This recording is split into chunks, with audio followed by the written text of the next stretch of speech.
Bonjour à tous, ça va, vous allez bien? Ouais, ah, vous êtes, ça va, vous êtes chaud? Ah ouais, ok.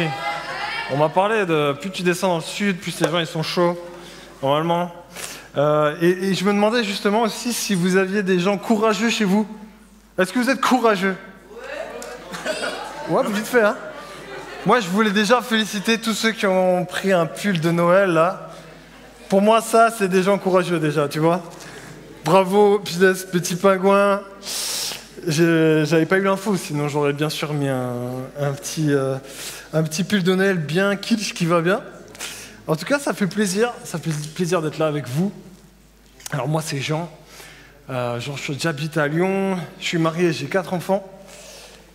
Et je suis content d'être avec vous et j'aimerais qu'on aborde cette question du courage, justement. Qu'est-ce que c'est d'être courageux? Est-ce que vous êtes connu comme quelqu'un de courageux?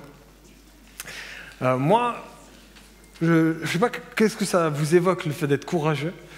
Moi, la première image que j'ai pensée, c'était quand j'étais plus jeune. J'avais genre 13-14 ans. Avec mes parents, on est allés en vacances dans les Landes. Et je ne sais pas si vous connaissez, dans les Landes, il y a un truc qui s'appelle les spectacles de vachettes. Ça vous dit quelque chose? Ah ouais, un truc comme ça, là.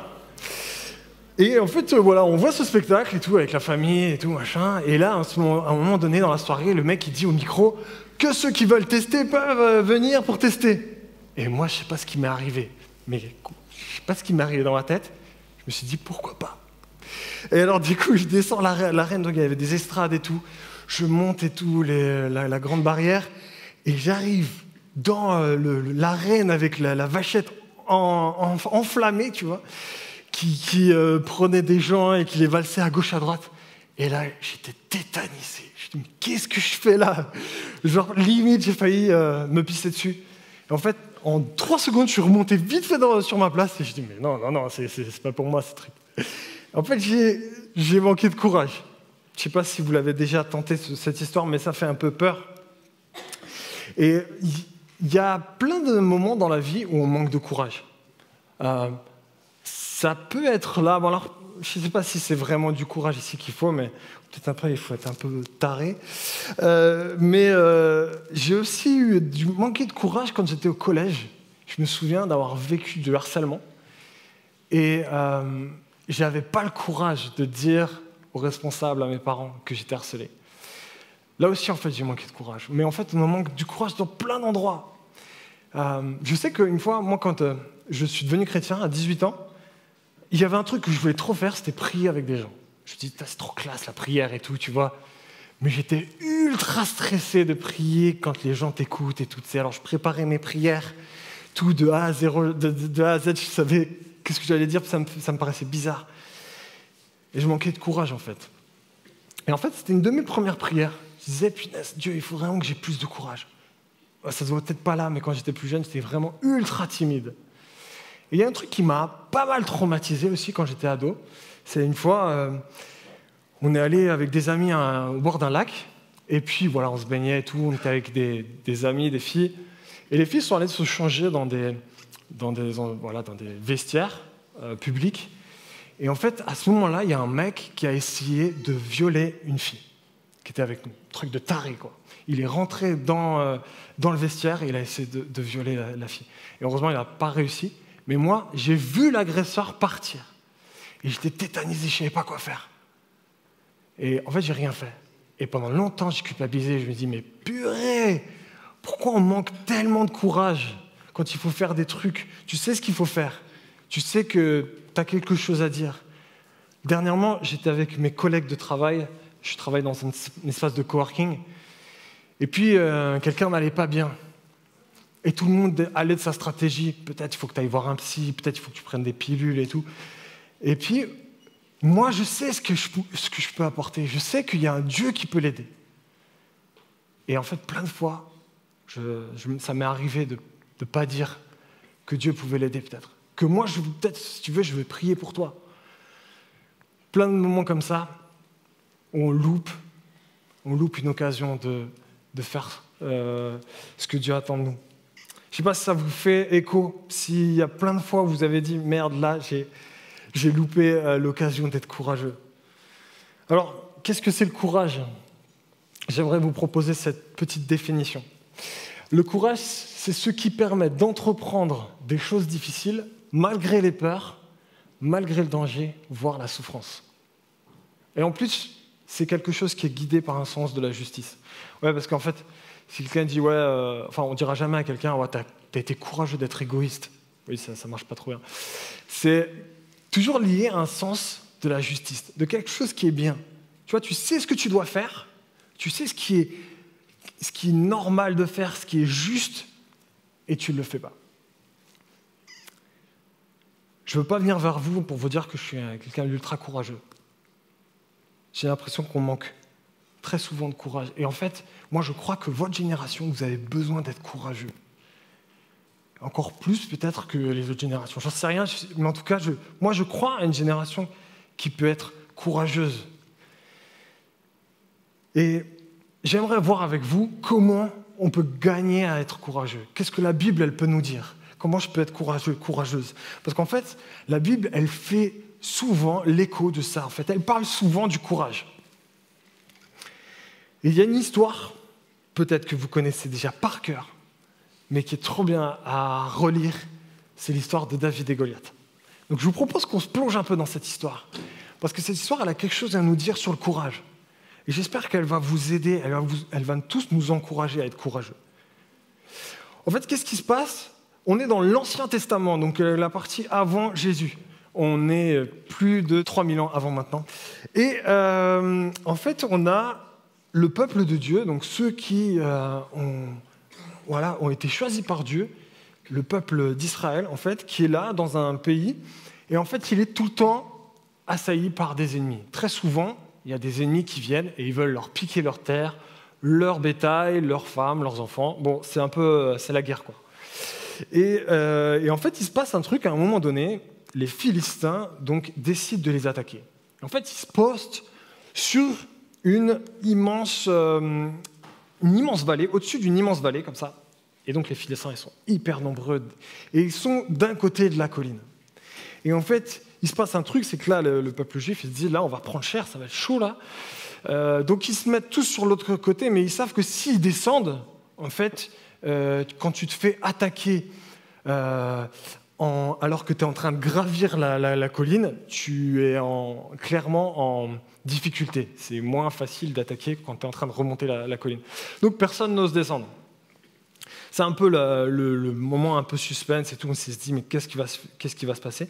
Puis en fait, à un moment donné, il y a le peuple ennemi en fait, décide de faire un truc. Ils disent, bon, si on faisait un duel à mort, on prend notre meilleur soldat, et puis eux, ils en prendront un, et puis on fera un combat. Celui qui gagne, en gros, il remporte toutes les terres.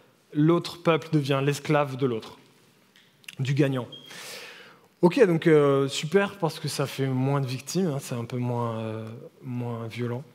Mais c'est toujours quand même un peu tendu, surtout qu'en fait, le peuple d'Israël, à l'époque, là, ils n'ont pas de géant comme lui, en fait. Les Philistins, ils ont ramené un mastodon, quoi. Un mec ultra costaud et tout, qui fait hyper flipper. Et donc, du coup, le peuple d'Israël, ils sont là, ils ne bougent pas. Personne n'ose descendre dans la vallée. En fait, il y a zéro courage à ce moment-là. Aucun n'est courageux. Et en fait, vous allez voir que même aucun ne fait appel à Dieu à ce moment-là. C'est comme s'il y avait un lien entre le courage et la foi. Et voilà, on va lire un tout petit passage. Donc là, je vous ai un petit peu mis le décor. Donc on lit dans 1 Samuel 17. « Que fera-t-on pour celui qui tuera ce Philistin et qui écartera la honte d'Israël ? Qui est donc ce Philistin, cet incirconcis, pour insulter l'armée du Dieu vivant ?» En fait, cette phrase, c'est David. David, un petit bonhomme qui arrive sur le champ de bataille pour donner à manger à ses frères qui sont soldats. Lui, David, c'est un petit gars qui s'occupe du bétail, qui est berger. Et en fait, quand il arrive sur le champ de bataille, il voit ce grand géant qui insulte le Dieu du peuple d'Israël, et puis qui insulte le peuple, en fait. Et alors, il se pose cette question-là, David, il dit, mais voilà, qu'est-ce qu'il fait là? Et en fait, David, il est un peu choqué que personne ne fait rien. Et en fait, le roi, à l'époque, il entend ça. Il entend que David, ce petit jeune, il est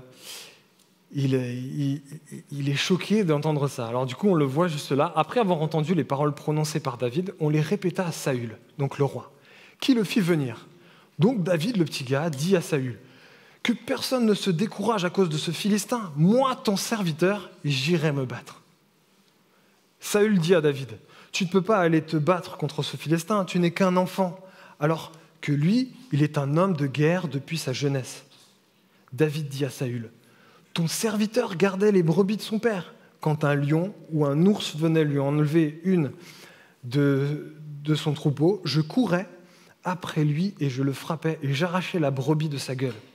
S'il m'attaquait, je l'attrapais par la gorge, je le frappais et je le tuais. C'est ainsi que ton serviteur a frappé le lion et l'ours, et ce sera aussi le sort du Philistin, de cet incirconcis, car il a insulté l'armée du Dieu vivant. » David ajouta, « L'Éternel m'a délivré de la griffe du lion et de la patte de l'ours, et il me délivrera aussi de ce Philistin. » Saül dit à David, « Vas-y donc, et que l'Éternel soit avec toi. » C'est un peu ouf, hein, cette histoire. En fait, il faut vraiment s'imaginer le truc, c'est un petit gamin qui vient dire au roi, « Les gars, il est en train de nous insulter, et moi, je pense que je peux le battre. Je pense que je peux le battre. » Il n'est pas ultra courageux, ce jeune. Incroyable. Et en fait, je ne sais pas si vous avez remarqué, mais ce qui se passe ici, c'est que tout le peuple autour, il est tétanisé. Si bien que même, ils sont prêts à miser leur sort sur un jeune. C'est pas un peu lâche? Tu te dis, bon, les gars, quand même, tu vas pas laisser un petit... peut-être, on ne sait pas vraiment quel âge il avait, mais c'était, tu vois, il pouvait même pas porter en ligue, il pouvait même pas porter les armures d'un soldat, c'était trop lourd pour lui. En fait, la première chose qu'on voit dans ce passage et qui est pour nous, c'est que l'ennemi veut nous tenir dans la peur, le doute et la passivité. C'est la première chose qu'on voit, parce qu'en fait, dans l'histoire de David et Goliath, il y a une histoire qui est pour nous aussi. On voit qu'en fait, le diable, ce qu'il espère faire, donc l'ennemi de Dieu, ce qu'il espère faire, c'est que tu sois passif. C'est que tu n'aies pas de courage, en fait. Et c'est ce qui se passe avec Saül et tous les autres. En fait, ils sont lâches, quoi. Ils voient les choses qu'ils devraient faire, mais ils tiennent trop à leur vie, trop à leur petit confort. Et en fait, qu'est-ce que c'est Goliath? Alors du coup, on peut se demander, ouais, nous aujourd'hui, on n'a plus de Goliath. Et c'est vrai, on n'est pas en temps de guerre. Mais en fait, il y a un sens profond ici. C'est que celui qui nous tient des fois dans la passivité, eh bien c'est la mort, la loi et le péché. Ça, c'est notre Goliath, en fait. Et en fait, c'est ce qui nous domine. C'est ce qui domine l'être humain. C'est la mort, c'est la loi et le péché. Qu'est-ce que c'est la loi et le péché? En fait, toute la Bible nous raconte que le cœur humain a un problème avec le péché. Il y a quelque chose qui est rebelle à Dieu, qui est rebelle à l'autorité de Dieu. Et en fait, c'est la loi qui nous le montre ça. La loi, vous connaissez les 10 commandements. En fait, on voit que ce qui est bien, on a du mal à le faire. On sait ce qui est bien de faire, mais on connaît la loi, on sait que voilà, il faut aimer son prochain, on sait qu'il faut honorer ses parents, on sait qu'il ne faut pas mentir, on sait qu'il faut respecter Dieu et puis l'adorer, mais on a du mal à le faire, parce qu'à l'intérieur, on veut être notre propre Dieu. Et ça, c'est notre plus grand problème. Et ouais, c'est un peu notre Goliath à nous. On a ce Goliath à nous.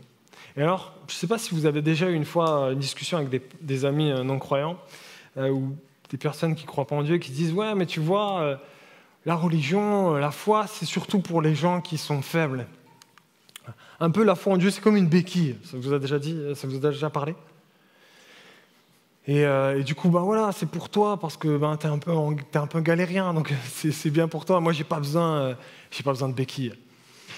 Mais en fait, si on regarde bien la mort, la loi et le péché, tout le monde y est soumis. Tout le monde galère avec le péché. Tout le monde galère à faire vraiment ce qui est juste. Tout le monde a peur de la mort. La mort, c'est une conséquence du péché. C'est le fait que voilà, on a un corps qui périt, et on ne fait pas les malins devant la mort, en fait. Et très souvent, les gens, quand ils arrivent en fin de vie, ils font moins les malins. Et en fait, tout le monde, si on regarde bien, est un petit peu faible. Personne ne peut dire qu'il est plus fort que le Goliath de la mort, la loi et le péché. On sent bien qu'en fait, on n'arrive pas à être plus fort que tout ça. Mais moi, ce que j'aime bien dire, c'est que, en fait, tout le monde est un peu faible. Et la question qu'il faut se poser, c'est quelle est la béquille la plus solide dans la vie ? Il y a des gens qui ont une béquille, c'est leur travail, d'autres, c'est leur compte Instagram, la popularité qu'ils peuvent avoir, d'autres, c'est l'argent, peut-être c'est leur petit confort, leur maison, peut-être c'est leurs enfants. Tout le monde cherche à être rassuré. On est dans un monde qui est brisé, un monde où on voit bien qu'il y a à la fois les maladies, la mort, des catastrophes, et en même temps le cœur humain qui est dur. Et tout le monde cherche une béquille. La question qu'il faut que chacun vous posez, et moi je vous encourage à vraiment à vous fixer là-dessus, c'est quelle est ta béquille ? Est-ce que tu as trouvé la béquille la plus solide ? Parce que moi je crois qu'il en existe une. C'est Jésus-Christ. Celle-là, elle est indestructible. Et c'est ce qui se passe ici. On a le peuple qui est face à un Goliath impossible, qui semble impossible à détruire. Tout le monde flippe, mais il y en a un qui ose y aller. C'est David. Et vous savez, souvent, on fait un peu, je ne sais pas comment on vous a raconté cette histoire, mais des fois on se dit, ouais, il faut être un peu comme David et tout. En vrai, dans cette histoire, retenez bien un truc, David, c'est pas nous. Nous, on est plutôt le peuple flippé qui n'ose pas y aller. David, celui qui représente David, en fait, finalement, c'est comme un écho de ce que va faire Jésus plus tard. Vous savez, toute la Bible raconte, à chaque fois, l'histoire, elle fait écho à Jésus. Toute la Bible raconte l'histoire de Jésus. Même les passages de l'Ancien Testament nous racontent en fait ce que Jésus allait faire plus tard.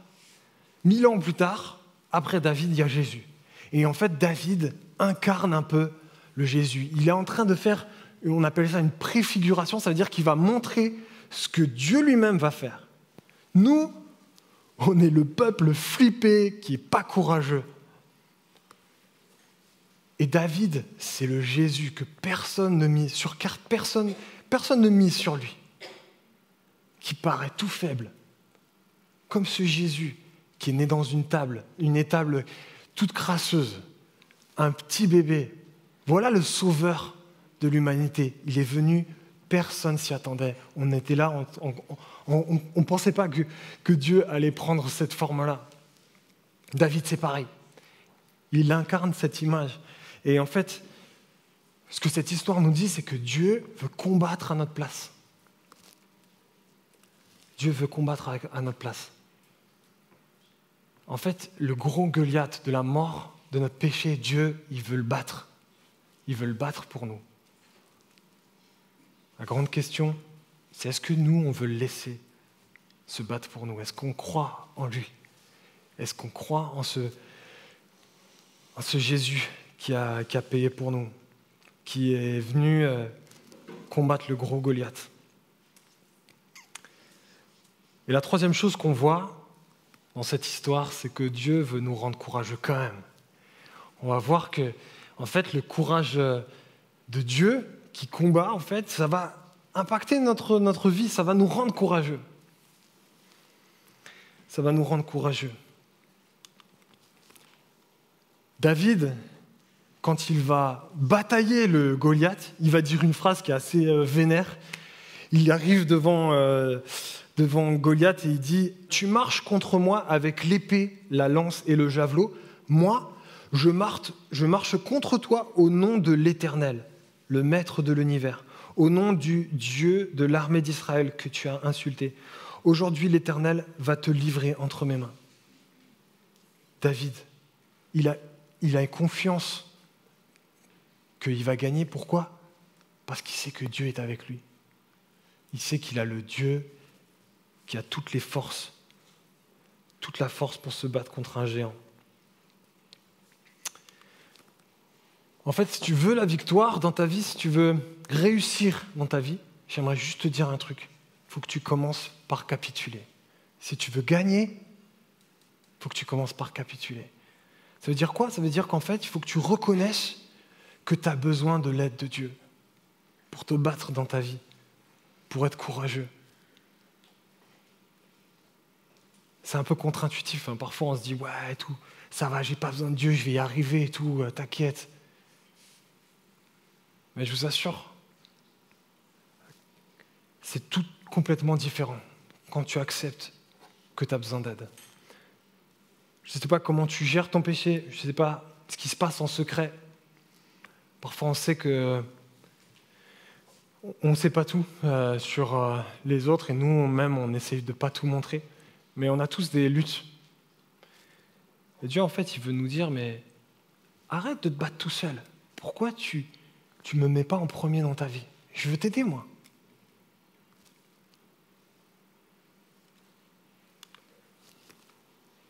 Voilà ce que c'est le courage selon Dieu.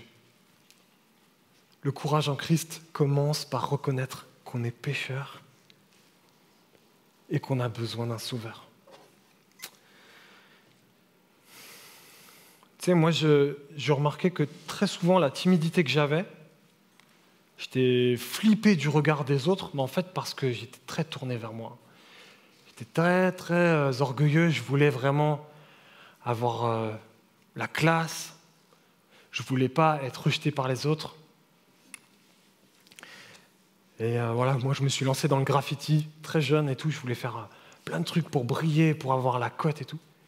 Et en fait, tout ça, c'était comme une sorte de... C'était pas courageux, en fait.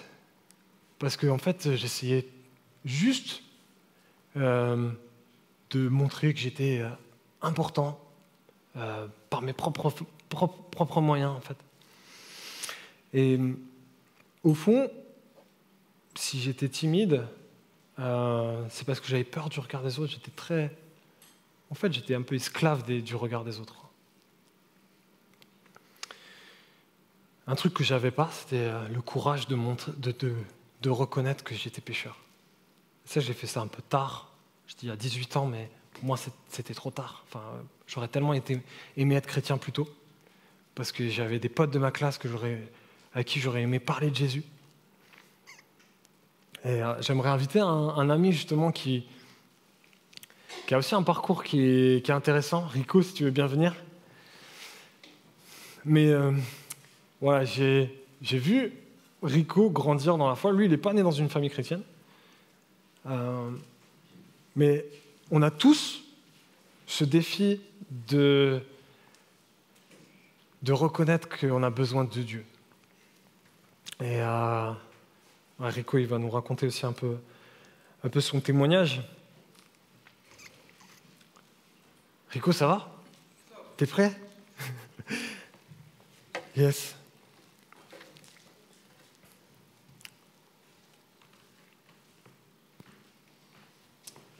Bonsoir à tous. Bon, je m'appelle Rico. Alors déjà, si vous pouvez applaudir mon cher pasteur, parce qu'il faut beaucoup de courage pour être ici. Et surtout beaucoup de courage pour me supporter depuis tant d'années. Alors côté courage, je vous avoue que moi, il m'en a fallu quand même assez, en toute humilité. Là, je vous raconte un peu mon parcours. Moi, je suis de tradition catholique, je suis allé dans l'islam et je suis allé à Christ. Alors, je vous avoue que c'est un peu compliqué. Côté courage, il faut déjà dans un premier temps,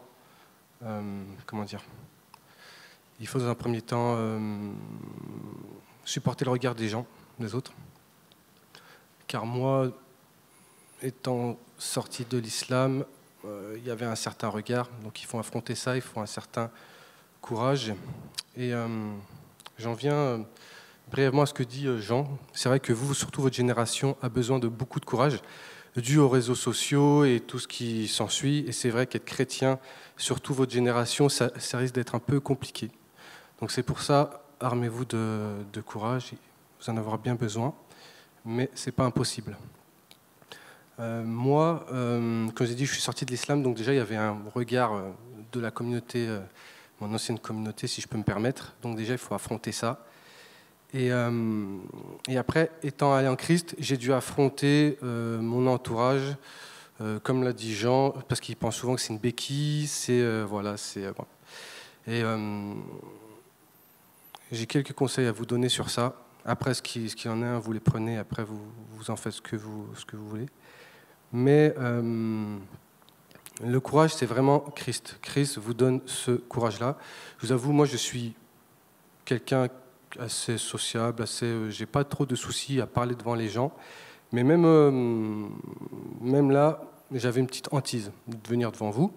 Alors je me suis dit, bon, ça reste que des ados. Au pire, il y en a un qui me saute dessus, qui me mord à la gorge, ou je sais pas, un peu à la Walking Dead.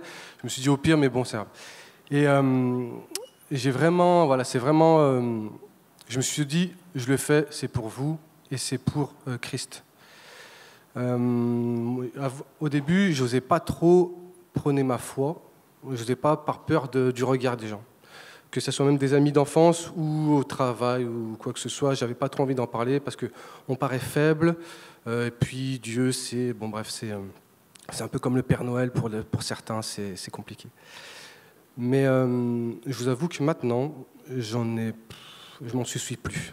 Je regarde à Christ et vous savez, là, ça fait quoi? Ça fait peut-être 6 mois que j'ai intégré un nouveau poste et je suis déjà connu comme le chrétien de la société. Bon, on est un peu une quarantaine. Et pourquoi? Parce que je me soucie pas des regards, je me dis pas qu'est-ce qu'on va penser de moi, je me dis juste pour Christ, je le fais, pour le Seigneur, je le fais. Et en fait, on peut être étonné de la réaction des gens. On peut être étonné on peut se dire, ils vont me prendre pour un extraterrestre ou quoi que ce soit. Et en fait, généralement, les gens ont une certaine image, ils projettent une certaine image, et en fait, on peut être étonné de leur réaction. C'est pour ça que je vous incite grandement de ne pas hésiter de prôner votre foi, sans faire de la propagande, mais n'hésitez pas. On ne sait jamais comment les gens, souvent ils ont des carapaces. Et un exemple, je suis confronté à énormément de monde dû à mon travail. Et il y en a, ils se confient un peu, enfin, vous savez, enfin voilà, les entourages comme vos amis, ils racontent un peu leurs quelques soucis. Et ben moi, j'hésite pas à dire, je prie pour toi, je vais prier pour toi.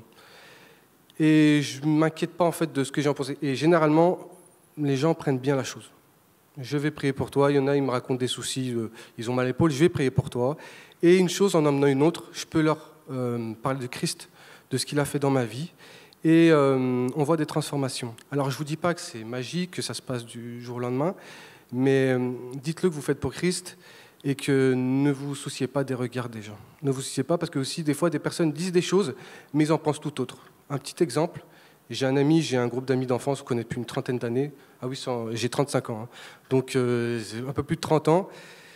Et au début, j'avais un ami à moi qui me disait c'est pour se sentir mieux, c'est pour voilà, bon, parce que comme tout le monde, j'ai traversé des moments plus ou moins difficiles dans ma vie. Et maintenant, il est à Christ, il s'est fait baptiser. Et ça, en fait, vous savez pas entre guillemets tout le fruit que vous pouvez porter. Donc c'est pour ça que je vous incite vraiment à... C'est pas facile des fois. On a envie de partir, on a envie d'un peu d'aller dans notre coin, on n'a pas envie de trop se montrer aussi par rapport au regard. Mais il ne faut pas s'en soucier. Regardez à Christ et vous verrez que Christ va vous donner cette force-là. Vraiment, c'est pour ça, et c'est pour ça que je me répète, je sais que votre génération, c'est compliqué avec ces réseaux sociaux, que le moindre chose, peut-être, il peut y avoir beaucoup de harcèlement ou quoi que ce soit. Mais n'ayez pas honte. Et aussi, il va falloir que vous preniez des fois des décisions comme c'est dit, qu'un oui soit un oui, qu'un non soit un non. Des fois, c'est pas évident, mais vous avez tout à gagner à aller de l'avant et à prêcher que Christ les aime et que Christ est là pour eux. Voilà, je vous remercie beaucoup de m'avoir écouté. Merci beaucoup. Merci. Merci. Alors, on a tous des histoires et peut-être des défis différents. Ouais, j'aimerais vous poser la question, quel est le pas courageux que vous pensez que Dieu vous appelle à faire? Quel est le prochain pas que Dieu vous appelle à faire? Vous pensez peut-être qu'il y a quelque chose que vous devez faire, mais depuis longtemps, vous remettez à plus tard.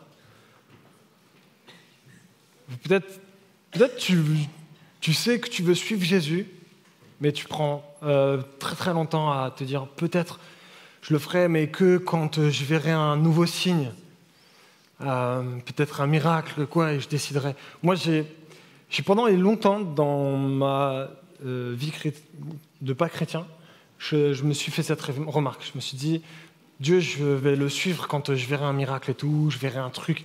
Et je repoussais à chaque fois une décision.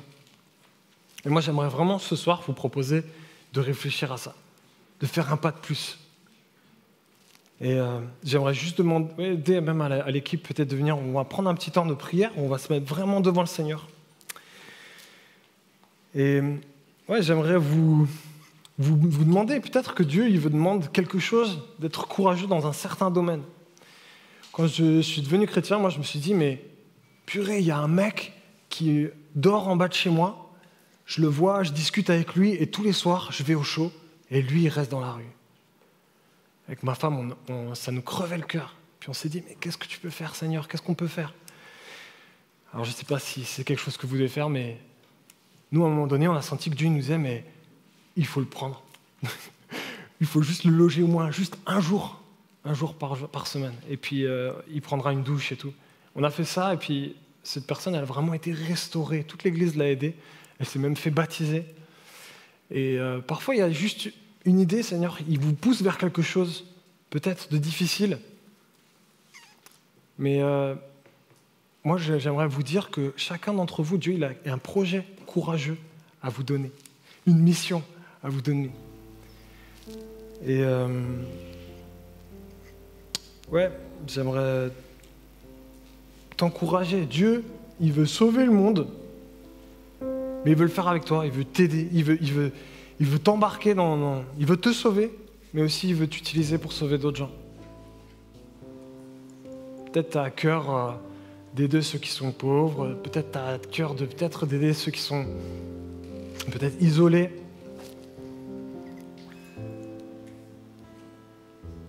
Moi j'aime beaucoup ce passage dans la Bible qui dit « Ma grâce te suffit car ma puissance s'accomplit dans la faiblesse ». Si tu te sens faible, c'est normal. En fait, si tu te sens faible, c'est-à-dire que tu as besoin d'un sauveur pour être courageux. C'est normal. C'est ce que Dieu il a prévu pour toi. Il y a un autre passage qui est trop beau aussi, qui dit que personne ne méprise ta jeunesse. C'est Paul qui dit à Timothée que personne ne méprise ta jeunesse, mais sois un modèle pour les fidèles en parole, en conduite, en charité, en foi et en pureté. En fait, peu importe l'âge que tu as, peut-être tu te dis ouais, l'église c'est un truc d'adulte. Moi je te dis non, l'église c'est pour tout le monde. Si tu veux suivre Jésus, tu fais partie de l'église. Tu peux avoir des responsabilités même si tu es jeune. Tu peux être utile pour le monde même si tu es jeune. Que personne ne méprise pas sa jeunesse. J'aimerais vous dire, ce passage il m'a trop aidé. Moi quand j'étais plus jeune, j'étais timide et j'avais trop envie de parler, d'encourager les gens au micro. Et ça me faisait grave flipper.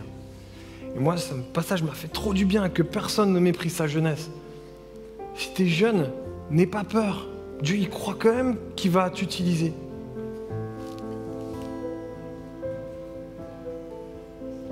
Dans quelle mission vas-tu te lancer pour servir Dieu, ton prochain? Peut-être que Dieu il t'appelle à servir dans ton église. Peut-être à aider à faire que l'église elle grandisse. Peut-être c'est quelqu'un dans ta classe que Dieu t'appelle à encourager, quelqu'un qui est souvent seul.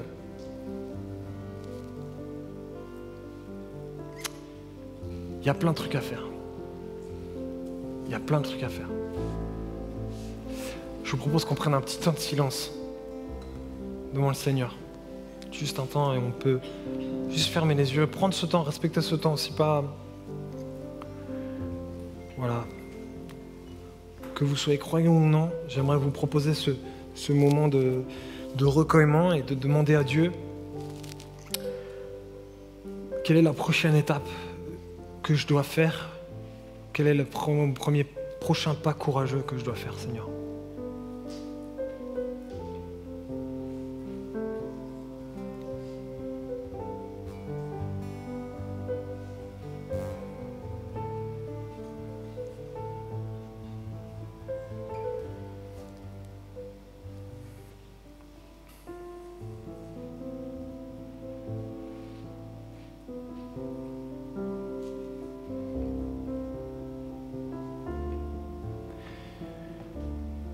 Seigneur, on te remercie pour le Dieu courageux que tu es. Toi, tu es comme ce David, tu es venu sur terre et tu as pris tous nos péchés à la croix, tu es mort pour nous. Alors que tu avais toute la gloire, tu avais tout le confort que tu voulais au ciel, tu es venu sur terre et on t'a craché dessus. Toute ta création, les êtres humains t'ont craché dessus, t'ont rejeté. Et toi, t'es allé jusqu'au bout. Tu l'as fait pour nous. Je te remercie pour cet amour que tu as pour nous. Merci parce que t'es vraiment le Dieu courageux, le Dieu qui a des cicatrices, qui nous aime pas juste par les mots, mais qui nous le montre par les actes. Merci pour le Dieu que tu es. On veut vraiment te louer. Je te prie de nous aider chacun à nous abandonner à toi. On l'a vu, si on veut avoir la victoire, on veut être courageux, il faut commencer par capituler. Reconnaître qu'on ne peut pas se sauver tout seul. On a besoin d'être pour nos péchés, pour ce monde brisé qui est devant nous. Et Seigneur, ouais, je te prie pour chacun qui est là. Seigneur, je te prie que celui qui a envie de te suivre, il puisse prendre une décision ce soir. Moi, je te prie pour ça. Je te prie pour qu'il n'y ait pas de... On verra plus tard. Mais Seigneur, ouais, je te prie que tu presses nos cœurs à te suivre. Bénis chaque jeune qui est là, qui prend cette décision de te suivre. Peut-être que c'est une décision de te suivre, de passer par le baptême, de marcher avec toi, de servir. Je te prie que tu bénisses cette décision. Dans le nom de Jésus. Et Seigneur, on te prie pour nous, Seigneur, qui ont choisi de te suivre. Et je te prie de nous rendre plus courageux encore. Peut-être qu'il y a des futurs pasteurs ici, des futurs missionnaires, des responsables d'église. Je te prie que tu nous rendes courageux pour te suivre, te servir. Dans le nom de Jésus.